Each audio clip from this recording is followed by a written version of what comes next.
नमो भगवते वासुदेवाय। ओम नमो भगवते वासुदेवाय। ओम नमो भगवते वासुदेवाय। ओम नमो भगवते वासुदेवाय। ओम नमो भगवते वासुदेवाय।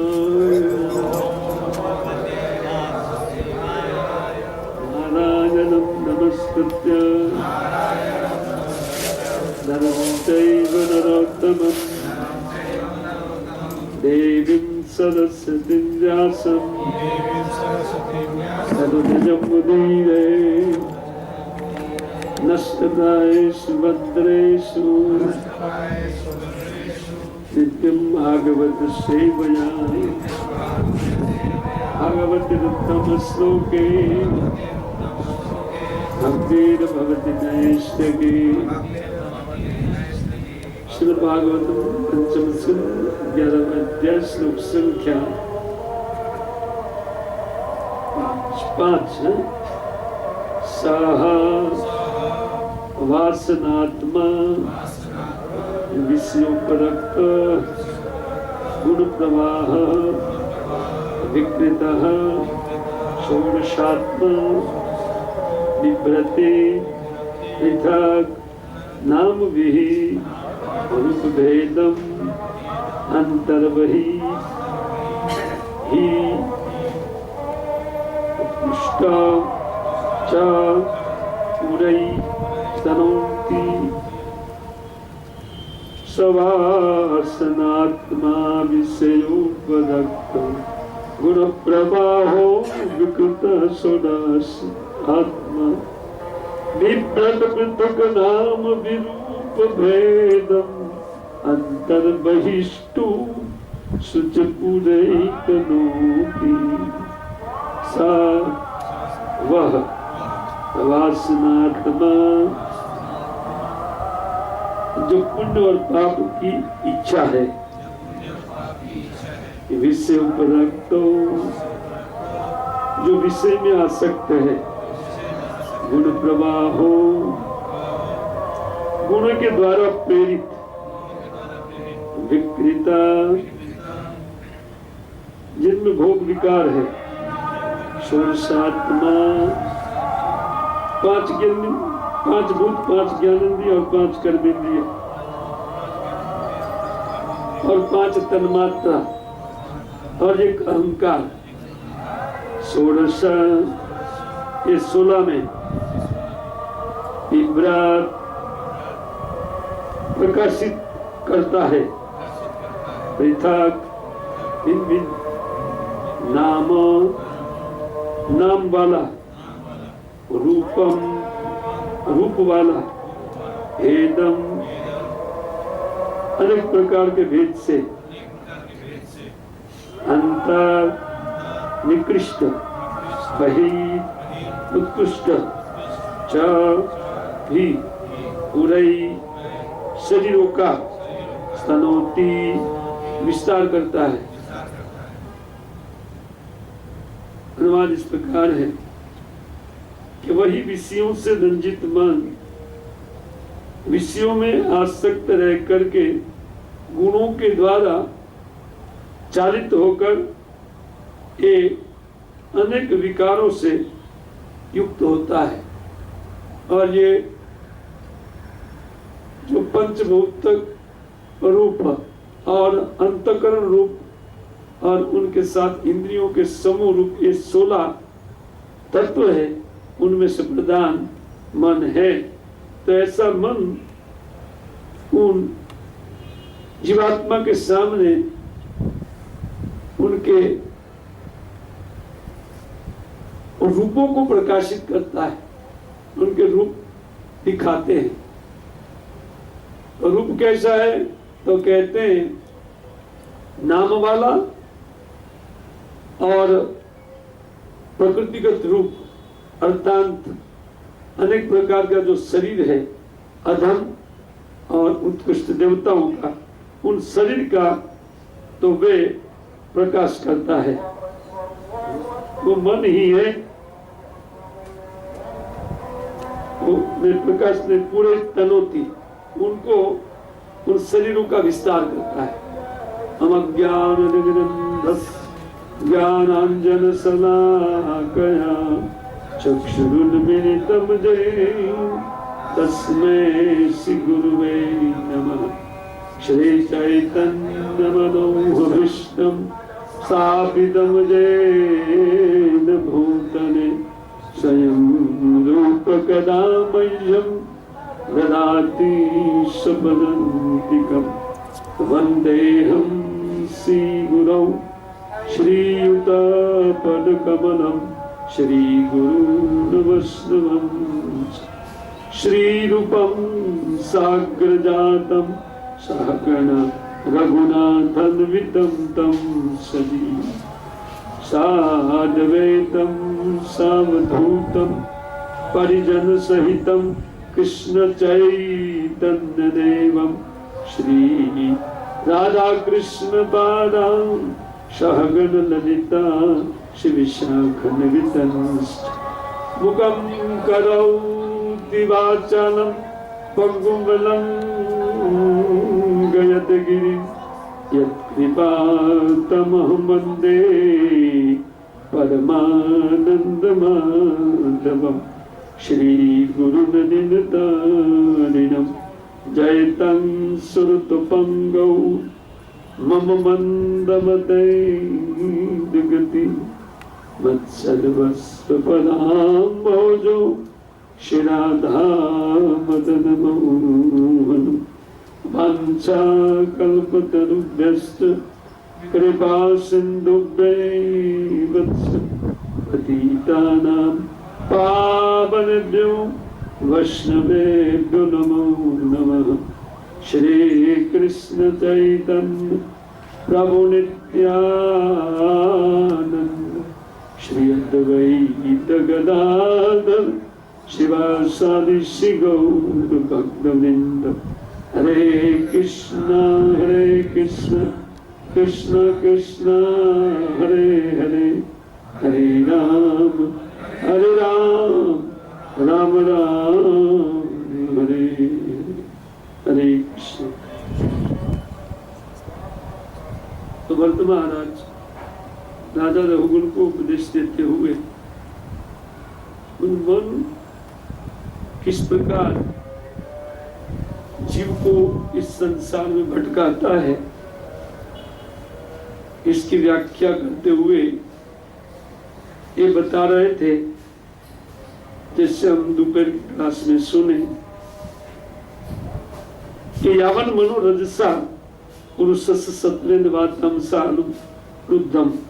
जब तक व्यक्ति का मन सतगुण रजगुण और तमोगुण से रंजित रहता है, इन गुणों में रहता है, तो तभी तक कहते हैं कि चतुर्भीड़ आकृति जीव की चेतना को और ज्ञानेन्द्रिय और कर्मेंद्रियों को निरंकुश होकर के इधर उधर भटकाता है। और जीव इस प्रकार इस संसार में भटक रहा है। हम सब लोग भटके हुए जीव हैं, जिनको अपने स्वरूप सिद्धि नहीं है, या जो अपने स्वरूप को तत्व से नहीं समझने वाले जीवात्मा उनको कहा जाता है कि जीव की उपाधि है, बाकी आत्मा है। और इस संसार में बहुत संघर्ष करके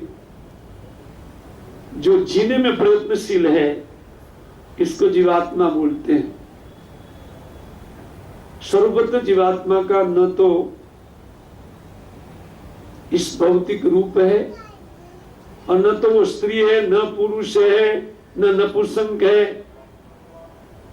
ये हमारा कोई ये स्वरूप है नहीं। ये तो माया के द्वारा जो मन जीव को भटकाता है। अच्छा, किसको भटकाता है?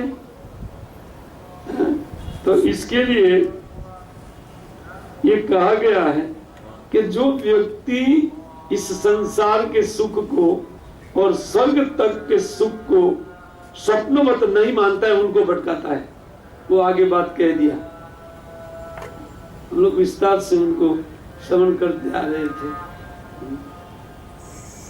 बाकी जो व्यक्ति जैसे ही इस दुनिया के सुख को स्वप्नवत समझता है, वो तुरंत उनके सामने वो विरमित हो जाता है। जो विकार युक्त मन है, जिनमें नाना प्रकार का विकार उत्पन्न होता है। विकार का अर्थ विषयों प्रति राग, इनको विकार बोलते हैं। कुछ भोग की आसक्ति मन में उत्पन्न होती है, तो यह आसक्ति को विकार बोलते हैं। तो विकार युक्त मन जीव को उनकी आसक्ति के अनुसार नाना योनियों में भटका रहा है, और तब तक भटकता है जब तक वो सत्गुण रजगुण तमोगुण से आवृत रहता है। तो हम लोग ये 3 गुणों से हमारा मन आवृत होने के कारण हमको इस संसार में भटकना पड़ता है। आज के श्लोक का यही विवरण है। तो कहते हैं कि विव्रत पृथक नाम भी, भटकाने का क्या अर्थ है? तो बोले पृथक पृथक शरीर का भिन्न भिन्न नाम और भिन्न भिन्न डिजाइन है। हम लोग देखते हैं 84 लाख प्रकार की योनि, अनेक प्रकार का जीव, 84 लाख प्रकार का जीव इस संसार में इन शरीर लेकर के भटक रहा है। उनमें एक हम लोग हैं जो हमारे पास मनुष्य शरीर है। हाँ, लेकिन वो मनुष्य शरीर बहुत काम की वस्तु है। वो मनुष्य शरीर में जीव ये सारी बात को समझ सकता है, अन्य शरीरों में नहीं। इसलिए मनुष्य को सब कुछ छोड़ करके इसको समझने की चेष्टा करना चाहिए, क्योंकि अपना कल्याण जहां होता है तो व्यक्ति पहले अपने कल्याण में ध्यान देगा ना। क्योंकि सभी जीव वस्तु तो अपना मंगल चाहते हैं, नहीं, लेकिन वो मंगल क्या है इसको हम नहीं समझ रहे, क्योंकि ये मन के द्वारा विषयों में जो आसक्ति हो रही है, और मन को हम अपना मित्र मानते हैं। वो जहां आसक्त होता है बोले ठीक है जाओ, ठीक है चलो मैं साथ में आता हूं।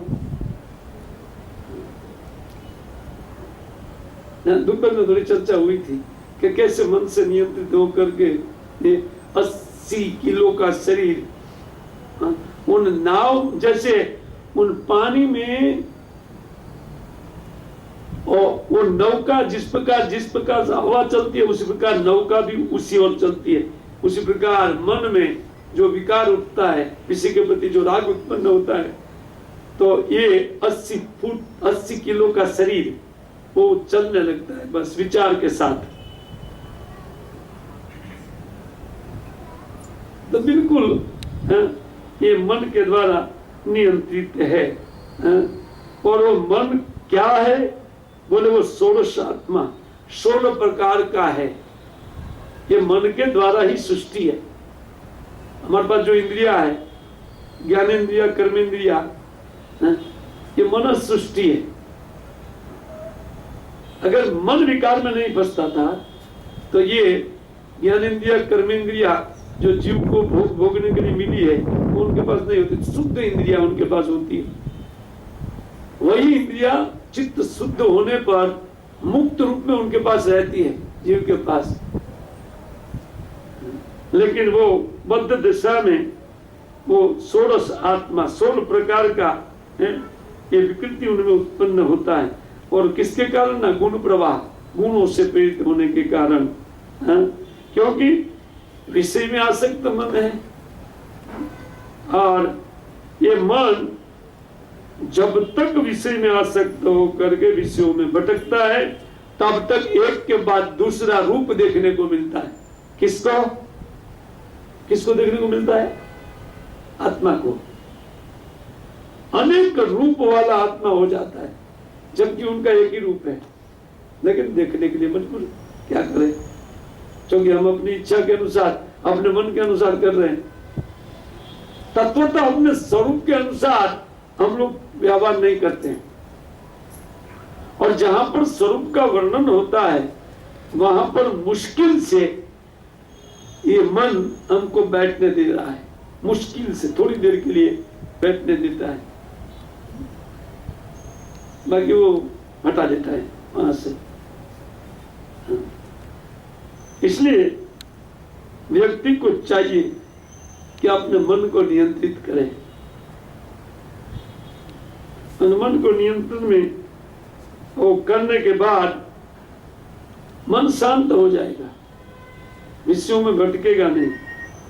और नहीं तो तब तक कहते हैं कि पुनर आस्तनोति, बाकी पूर्व माने ये शरीर, ये पूर्व है, इनमें 9 द्वार है। नव द्वारे पूरे देही, 9 द्वार रूप ये जो पूर्व है, पूर्व माने नगर और द्वार माने बाहर निकलने का अवकाश, जहां से होता है गेट। तो वो गेट से जीव बाहर जाता है मन के साथ। आंख उनको बाहर खींच करके ले जा रही है, कान उनको एक साथ दूसरी जगह खींच के ले जाता है उस श्रवण के लिए। इसी प्रकार हमारी जो ज्ञानेंद्रियां हैं, उन ज्ञानेंद्रिया के जरिए हमारी कर्म इंद्रिया बहिर्मुख होती है। इसको आगे के श्लोक में वो वर्णन करते हैं कि दुखम सुखम व्यतिक्तम च तीव्रम कालो उपपन्नम फलम आवेनक्ति। इस प्रकार जीव को सुख और दुख ये कालक्रम के अनुसार उनको प्राप्त होता है। कैसे प्राप्त होता है? तो एक कहते हैं कि आलिंग्य माया रचिता आत्मना स्वदेहिनम संस्कृति चक्रकूट। ये संसार में ये मन ही जीवों को धोखा देने वाला है और हमारा उनके ऊपर विश्वास है। हमारा मन जो कुछ भी बोलता है वो ठीक है और बाकी सब बकवास है। देखिए, संस्कृति चक्रकूट, कूट कहते हैं धोखा को। ये धोखा देने वाला महाबलवान मन है जो हमको सदैव धोखा देता है। धोखा क्या है? चीटिंग क्या है? अनेक अनेक रूप की अभिव्यक्ति करता है, जबकि अनेक रूप वाला जीव नहीं है। यही तो धोखा हो रहा है।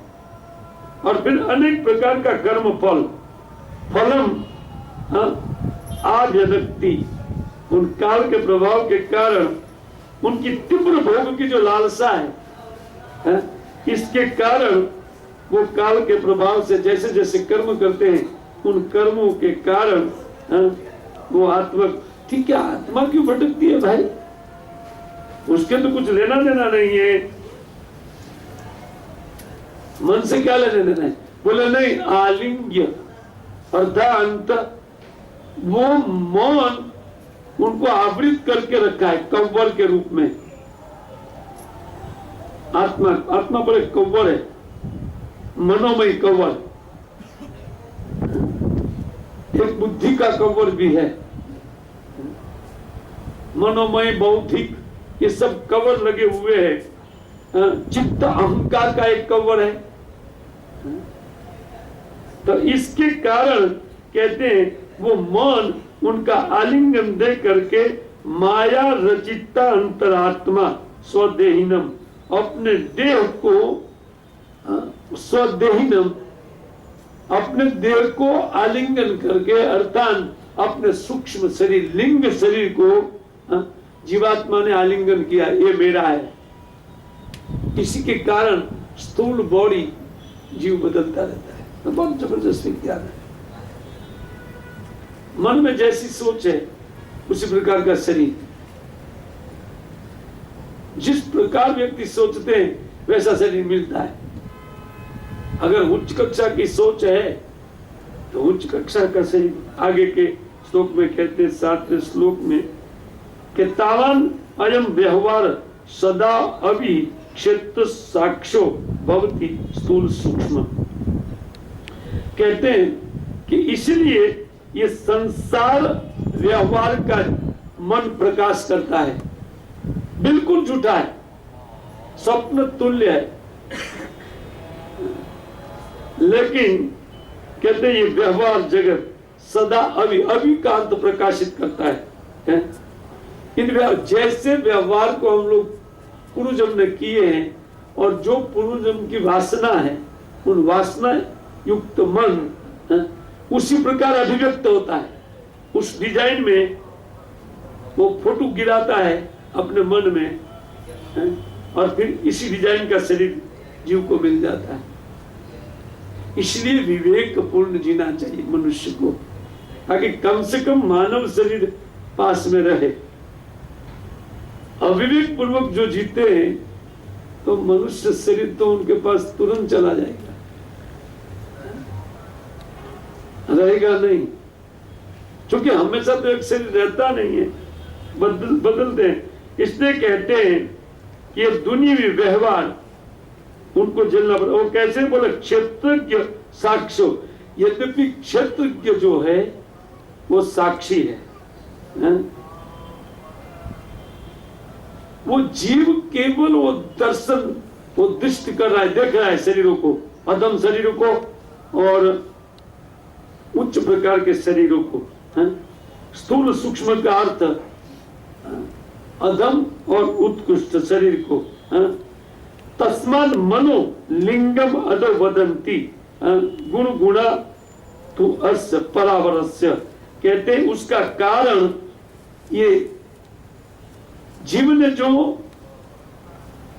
मन का आलिंगन कर रखा है, ये मेरा मित्र है, और इसी के कारण ये गुणमय संसार में जीव नाना प्रकार का शरीर, अधम और उच्च प्रकार के शरीर लेकर के अनेक शरीरों में भटक रहा है, और जबकि कोई शरीर छोड़ना नहीं चाहता है। अधम भी शरीर है, फिर भी जीव छोड़ना नहीं चाहता, लेकिन छोड़ने के लिए बाध्य, और हम भी नीचे जाने के लिए बाध्य। इसको थोड़ा तेज हो रहा है।